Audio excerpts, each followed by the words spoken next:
To continue weeding out long continuing customs duty exemptions, I propose to remove certain exemptions on items which are being manufactured in India or where the imports are negligible. Similarly, to further simplify the process of ascertaining the rate of duty applicable on a particular item, I propose to incorporate certain effective rates in various customs notifications to the tariff schedule itself. I shall now take up sector-specific proposals. Promotion of exports of marine, leather, and textile products. I propose to increase the limit for duty-free imports of specified inputs used for processing seafoods for export from the current 1% to 3% of FOB value of the previous year's export turnover.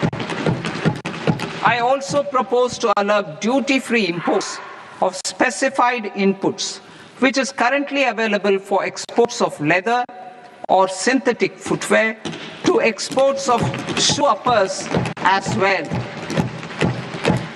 I propose to extend the time period for export of final product from the existing 6 months to 1 year for exporters of leather or textile garments, leather or synthetic footwear, and other leather products.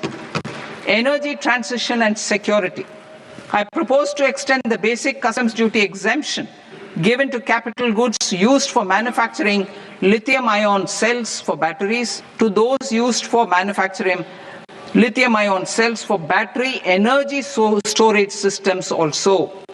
I propose to exempt basic customs duty on import of sodium antimonate for use in manufacture of solar glass. Nuclear power.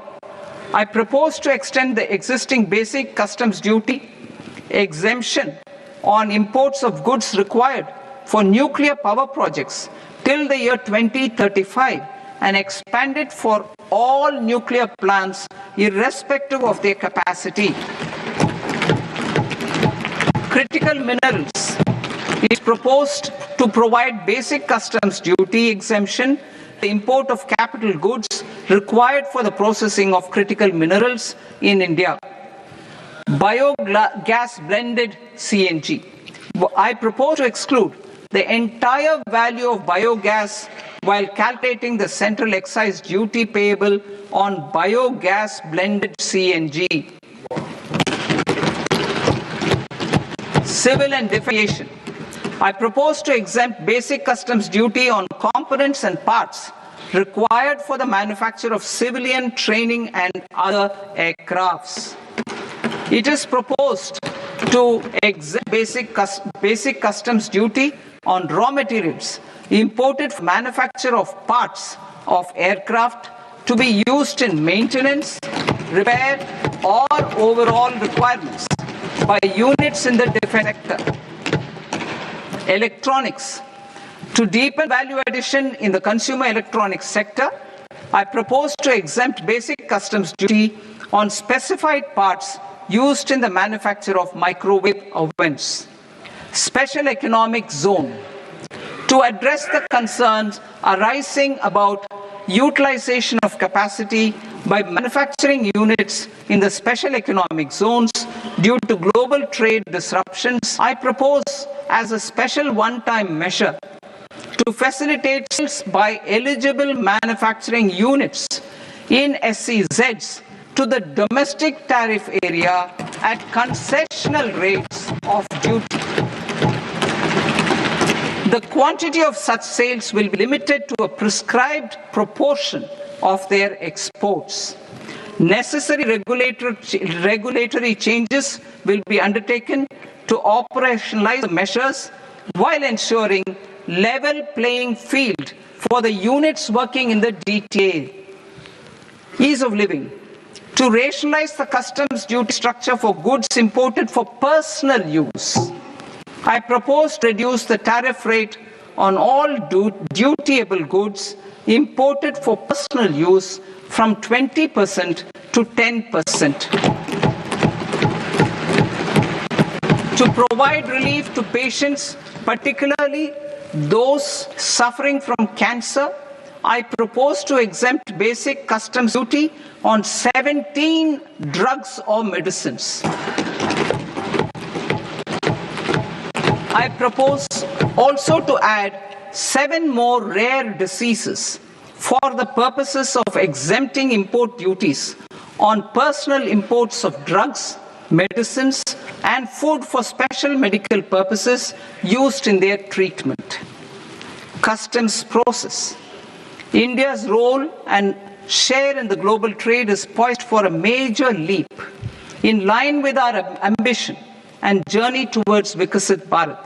In this regard, I propose many measures for custom processes to have minimal intervention for smoother and faster movement of goods and greater certainty to the trade. Trust-based systems. I propose to enhance duty deferral period for Tier 2 and Tier 3 authorized economic operators, known as AEOs, from 15 days to 30 days. I propose to provide eligible manufacturer importers the same duty deferral facility. This should encourage them to get themselves accredited as a full-fledged Tier 3 AEO in due course. To provide greater certainty and for better business planning, I propose to extend validity period of advance ruling binding on customs from the present 3 years to 5 years. In the spirit of the whole of government approach,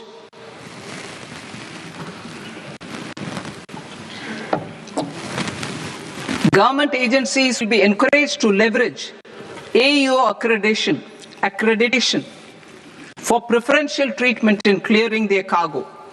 Regular importers with trusted long-standing supply chains will be recognized in the risk system so that the need for verification of their cargo every time can be minimized. Export cargo using electronic sealing. Export cargo using electronic sealing will be provided through clearance from the factory premises to the ship. For import of goods not needing any compliance, filing of bill of entry by a trusted importer and arrival of goods will automatically notify customs for completing their clearance formalities. This will enable goods to be released immediately on arrival. The customs warehouse framework will be transformed into a warehouse operator-centric system with a self-declarations, electronic tracking, and risk-based audit. These reforms will move away from the current system of officer-dependent approvals and reduce transaction delays and compliance costs. Ease of doing business. Approvals required for cargo clearance from various government agencies will be seamlessly processed through a single interconnected digital window by the end of the financial year. Processes involved in clearance of food, drugs, plant, and animal and wildlife products, accounting for about 70% of interdicted cargo, will be operationalized on this system by April 2026 itself. For goods not having any compliance requirement, clearance will be done by customs immediately after online registration is completed by the importer, subject to the payment of duty.